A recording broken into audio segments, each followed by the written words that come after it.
morning here in Melbourne, and today I'm going to be headed out to Phillip Island to go see some wildlife, some penguins, kangaroos and stuff like that. It's going to be a fun day. I brought the drone along with me, as you can see, so I'm going to get some aerial footage, and hopefully the weather stays good today because the rest of the week isn't looking so great. Alright, so it's a little after 9:45 in the morning and the bus got here a little early, so I'm going to get on the bus now and head to Phillip Island. My favourite place in Melbourne, why? Because it's 24 hours. This is a little secret. They had a marketing campaign to the price of one, but they never had an expiry date. A university student took to court and won, and no matter what happens, you can get two the price of one. It ends up being about $2.50. So if you didn't catch my name, it's Matthew, but in Australia we get our names, we cut them in half and put a Y at the end or an I-N-E, so it's Matty. How good is Melbourne? And the weather, you are all here at the best possible time, I think, because usually in the summer it's just too warm to do anything. The first stop, we'll be going to a place called Maru Wildlife Park. Then after Maru, we start heading down towards Phillip Island. Alright, we've made it to our first stop at the Maru Wildlife Sanctuary, which is a sanctuary for koalas and kangaroos, and also our tour guide did say there would be an albino kangaroo here, which would be pretty cool. So we're going to have lunch first since it's around noon, and then we're going to go into the park. We'll get to touch some of the animals hopefully and kind of play with them.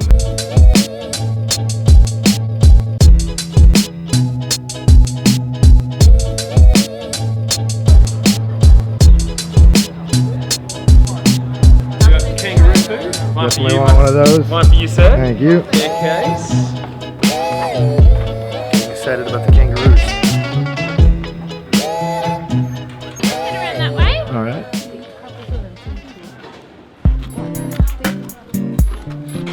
Here we have Desi. So Desi is one of our boys and he is 8 years of age. So there is only one type of koala in Australia and in the world. It just depends on the climate as to what they look like.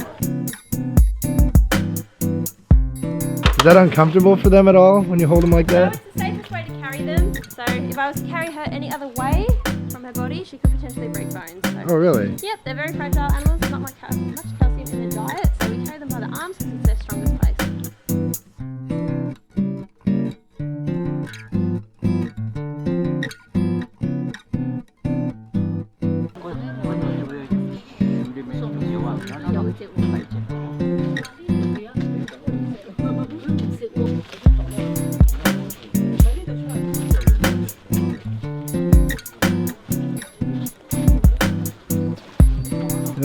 It doesn't want to let go.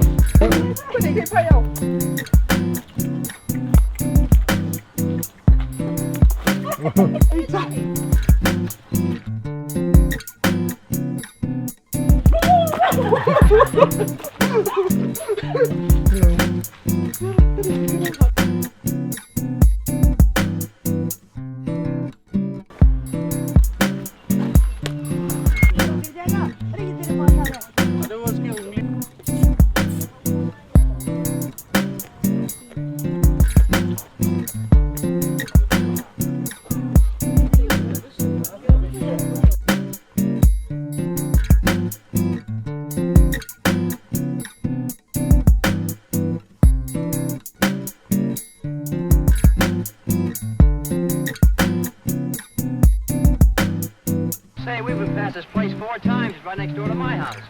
It is? Why, that's practically the hand of Providence. Baby.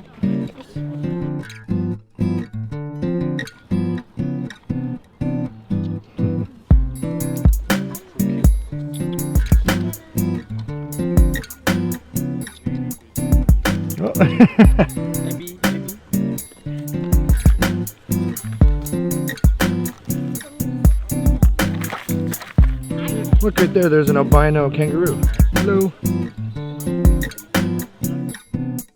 This is a lot of fun actually. The kangaroos are pretty friendly, you can pet them, and even they're not really protective of their joeys because we were feeding and petting the little joey inside the pouch.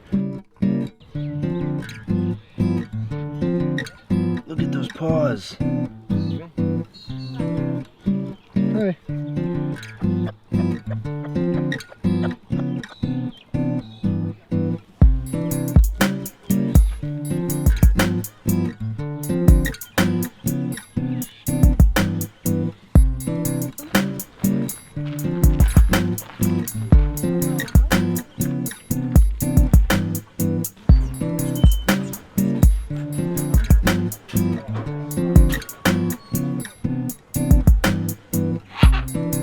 didn't get enough of the kangaroos and wallabies outside. Some gift packs.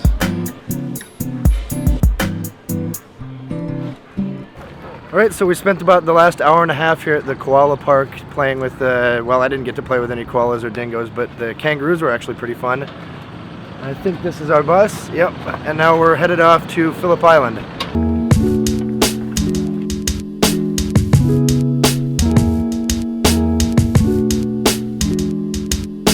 What a tough day. So we're approaching Phillip Island right now. It's a tiny little island. It's about 26 kilometres long by a width of 9 kilometres. Phillip Island gets its name from the first Governor General of New South Wales. His name was Arthur Phillip. In the beginning, there were no surfboards.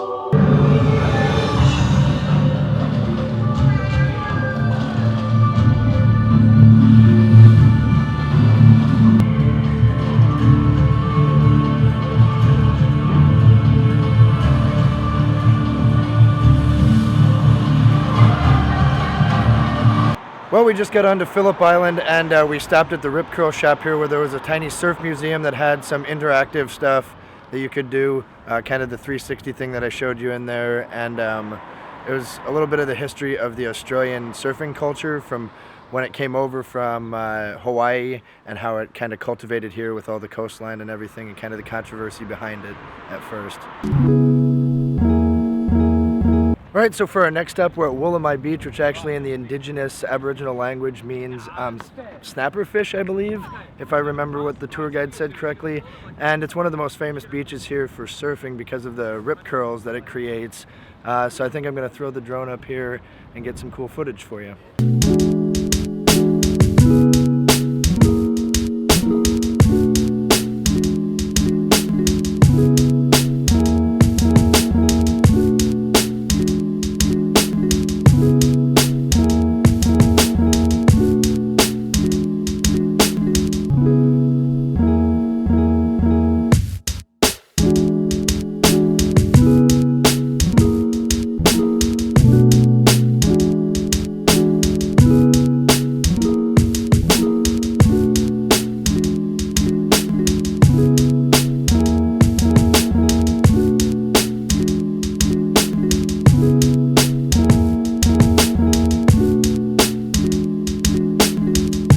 I don't know if it's because it's winter or if it's the middle of the day, but there's absolutely nobody surfing out here right now.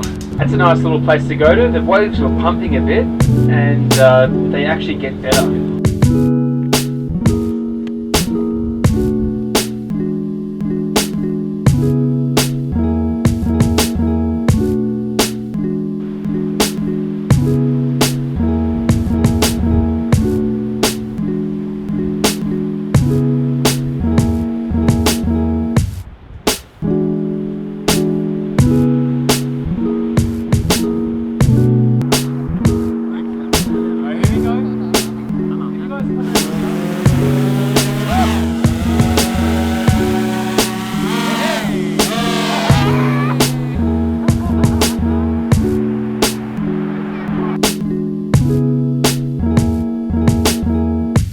So the battery on the drone just went dead inside the Grand Prix track, so we're gonna have to go get it now. Alright, so we went back into the visitor center and met with a nice lady who took down our numbers and our names and said she would give us a call when they went out to go around the track and grab the drone. We came to the Nobbies Ocean Center, and this is where you get to see like seals and stuff like that, and the coastline, and then we're gonna head to the penguin parade later on tonight.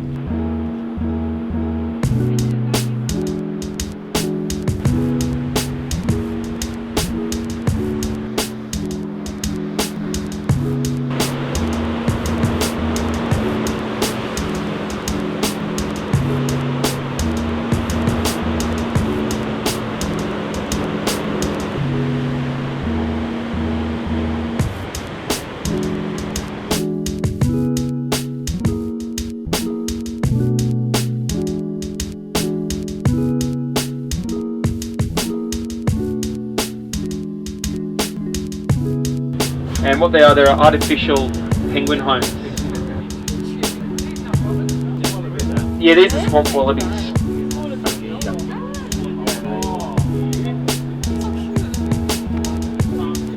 I wonder what they're going to eat. Not penguins.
Thank you for watching this video. If you enjoyed it, please consider liking and subscribing below for all of the newest content. It does help me out. And remember, you don't have to spend a fortune to have an adventure.